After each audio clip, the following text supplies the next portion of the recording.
Every 2 years, Team USA puts together some of the best high school basketball players in the country for the FIBA World Cup. The team they put together competes in an under-19 league that faces off against several different countries all across the world. But in 2019, little did they know, Team USA put together one of the best high school basketball teams of all time. Out of the 12 players on the team, 10 of them have made it to the NBA, and the other 2 are playing in the G League or overseas. These were not no-name NBA players either. They had names like Cade Cunningham, Tyrese Halliburton, Scottie Barnes, Jalen Green, Zaire Williams, Jalen Suggs, the list goes on. Every under-19 Team USA roster will have a couple future NBA players, but not like this. Almost the entire team is actively playing in the NBA, which is unheard of. I know this isn't an actual high school team, but even comparing them to some of the other Team USA rosters in the past, none of them can even compete. The entire top 5 of the 2021 NBA draft played on this team. Literally picks 1 through 5 were on this roster. That is insane. Then Zaire Williams, Tyrese Halliburton, and Kira Lewis Jr. were all drafted in the first round, while Jeremiah Robinson and Reggie Perry were both drafted in the second round. Over half the team was drafted in the first round, and even the players that didn't get drafted are still having good basketball careers themselves.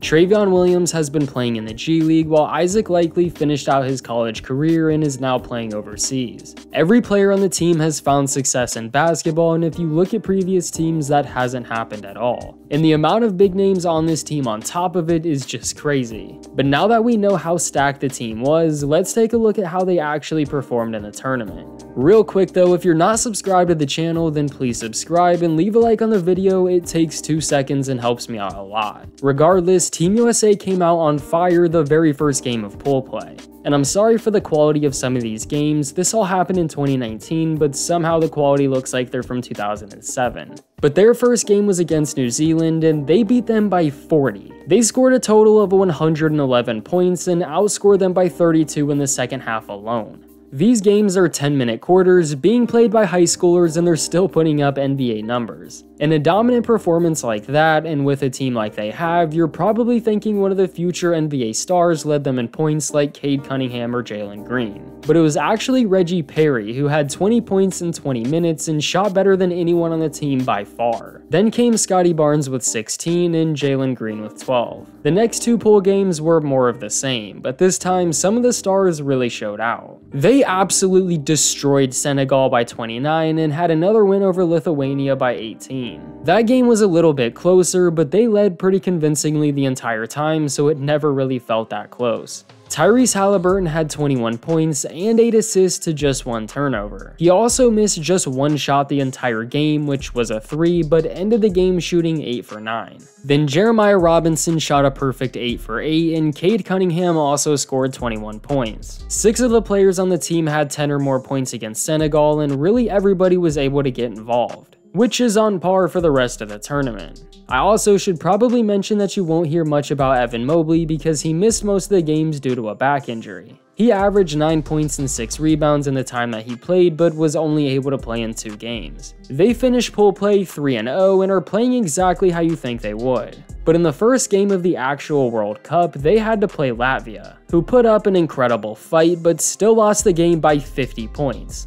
I'm not even kidding, they won by 50 and put up a total of 116. They almost doubled Latvia's total score. Cade Cunningham had 10 points and 10 assists, while Jeremiah Robinson and Travion Williams both had 17. Latvia was just smaller and slower. They really had no idea what to do against a team of future NBA players, which nobody can really blame them for. But their next game in the quarterfinals against Russia would be a lot closer. They still won the game by 15, but compared to all the other games, Russia actually put up a decent fight. Reggie Perry was yet again the star of this game. He finished with 28 points, 8 rebounds, and 3 assists while shooting 66% from the field. Multiple players on the team were struggling shooting the ball, but him and Tyrese Halliburton were able to carry most of the load.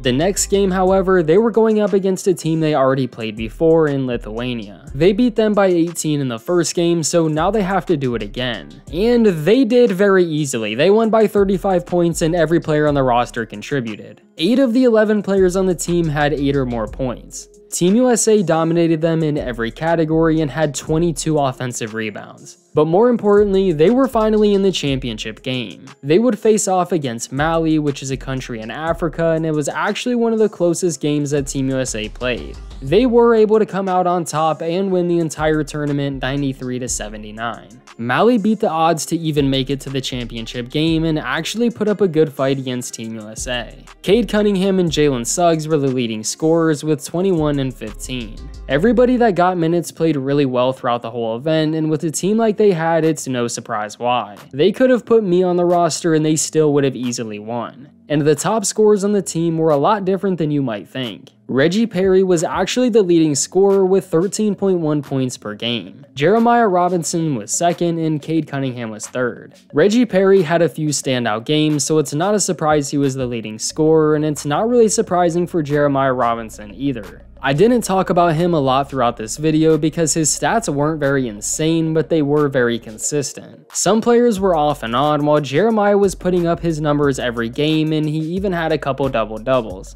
which is why you'll see him on this list as well. Reggie Perry also led the team in rebounds with 7.9, then followed Travion Williams and Jeremiah Robinson. The assist category was dominated by mainly two people. Obviously, Tyrese Halliburton was going to be first because his passing is still his #1 trait even in the NBA. He had 6.9 assists per game, which was almost higher than his points per game. Then after him is Cade Cunningham, who was by far the second best playmaker on this team. He was a little bit more passive in certain games, but was one of the dudes that was kind of doing everything. Then came Isaac Likely, who was like Jeremiah Robinson, where he consistently put up his numbers in his role every game. Jalen Green, Scotty Barnes, and Jalen Suggs all played really well too. They destroyed every team they played for a reason. Every single player on the roster showed up. They finished the World Cup winning the gold and went 7-0 in the process. Which, looking back at the roster, I mean, if they didn't, that would be pretty bad. But they made it look easy too. The only truly close game was the final game. Every other one felt like a blowout. The reason some of the lesser known players on this team did so good is because FIBA is more oriented around the big man, so they get most of the shots. Not only do they get the most shots, they get the ball more than anybody on the team besides the point guard, and it's easier for their game to transition.